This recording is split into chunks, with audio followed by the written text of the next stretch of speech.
सध्या सातारा जिल्ह्यामध्ये गॅस तुटवडा जाणवतोय अशा पद्धतीच्या काही सोशल मीडियावर बातम्या आहेत. नेमकं काय विषय आहे? नमस्कार. या प्रकारच्या बातम्या स्थानिक वर्तमानपत्र असतील, सोशल मीडिया असेल, टेलिव्हिजन मीडिया असेल, या सर्व ठिकाणी येत असल्याचं निदर्शनास येत आहे.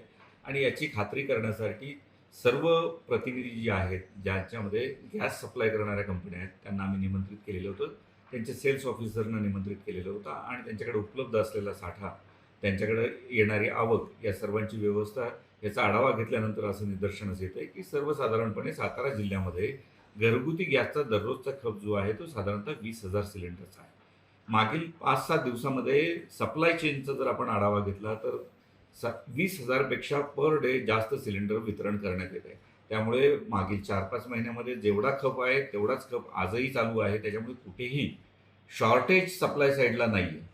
परंतु अचानकपणे नागरिकांच्यामध्ये गैरसमज निर्माण होऊन मागणी आणि त्यासाठी प्रत्यक्ष उपस्थित राहून उपलब्ध करून घेण्याची परिस्थिती निर्माण झालेली असल्यामुळे शॉर्टेज असल्याची भावना निर्माण होते. पण प्रत्यक्षामध्ये गोडाऊनमध्ये पुढील 7-8 दिवस पुरेल एवढा साठा उपलब्ध आहे. त्याचबरोबर आपल्या जिल्ह्यामध्ये बॉटलिंग प्लांट उपलब्ध आहे. त्यामुळे कुठेही आपल्याला सप्लाय चेनमध्ये काहीही अडचण जाणवत नाही आहे. माझी सर्व नागरिकांना विनंती आहे, आवाहन आहे, की विनाकारण आपल्याकडे आवश्यक नसतानाही मागणी करू नये.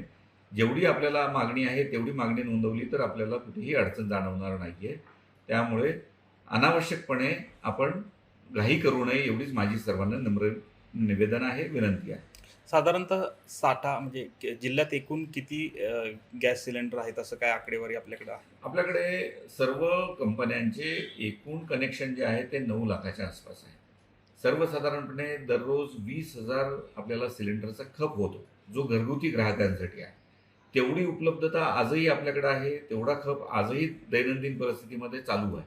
त्याच्यामुळे आपल्याकडे अ, तुटवडा आहे, शॉर्टेज आहे अशी परिस्थिती नाही आहे.